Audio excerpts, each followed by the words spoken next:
एक तरफ कांग्रेस की तरफ से भारत जोड़ो यात्रा निकाली जा रही है तो दूसरी तरफ कांग्रेस में ही लगातार फूट पड़ती जा रही है। ताजा उदाहरण और तस्वीरें सामने आ रही हैं गोवा से। हमारे साथ मौजूद हैं बीजेपी के राज्यसभा सांसद राकेश सिन्हा जी।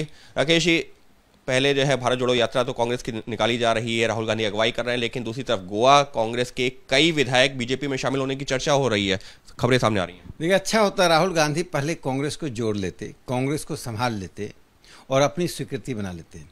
जिस कांग्रेस में वो G23 को नहीं संभाल पाए, 40-50 सालों से प्रतिबद्धता के साथ काम करने वाले कांग्रेसियों को निकाला जा रहा है या वो पार्टी से निकल रहे हैं।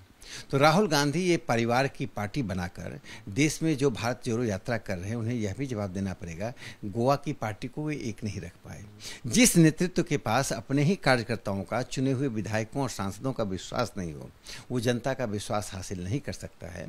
और जवाहरलाल नेहरू विश्वविद्यालय में टुकड़े टुकड़े गैंग के लोग उनके कंधे पे हाथ रखकर भारत जोड़ो की बात कर रहे हैं, तो मुझे समझ में नहीं आ रहा है कि वो भारत जोड़ो कर रहे हैं कि भारत तोड़ो कर रहे हैं। लेकिन सर, सबके बीच में आपको वजह क्या लगती है कि कांग्रेस के जो है विधायक गोवा में इस तरीके से जो है बीजेपी के साथ जोड़ने जा रहे हैं, जबकि इनमें से तमाम विधायकों को जैसी जानकारी निकल के सामने आ रही है, जब जीते थे शपथ दिलाई गई थी कि कहीं और नहीं जाएंगे।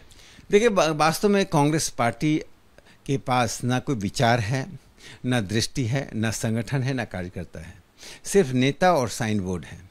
तो कोई भी चुना हुआ प्रतिनिधि जब पार्टी में चुनकर आता है तो वह दिखाई पड़ता है ये ढोलक की तरह खोखला है, और खोखले जगह पर कोई रहना नहीं चाहता है। इसी कारण से कांग्रेस के लोग अब ऐसी जगह जाना चाहते हैं जहां पर वे वास्तव में संसदीय जनतंत्र में और देश के विकास में योगदान कर सकें।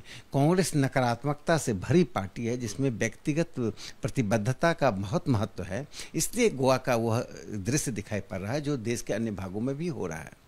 लेकिन सर, जिस तरीके से राहुल गांधी एक तरफ वहां पर तो जो भारत जोड़ो यात्रा निकाल रहे हैं और बीजेपी के ऊपर लगातार हमलावर हैं, और खासतौर पर उन्होंने तो ये भी आज प्रधानमंत्री की मुलाकात होनी है सीओ में जिनपिंग से, तो उनका कहना है कि देखिए चीन हमारी जमीन कब्जा नहीं छोड़ रहा, प्रधानमंत्री मुलाकात कर रहे हैं। राहुल गांधी पहले देश को बता दें कि उनके ही नाना जवाहरलाल नेहरू ने चीन को चांदी की तस्करी में परोस के 48,000 वर्ग किलोमीटर जमीन दे दी थी।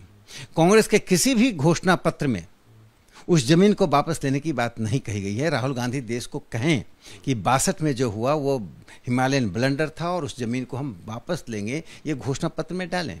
चीन 1 इंच भूमि भारत का नहीं ले सकता है। भारत की सेना में, भारत की सरकार में, भारत के समाज में इतनी ताकत है कि हम चीन की किसी भी हरकत का जवाब दे सकें।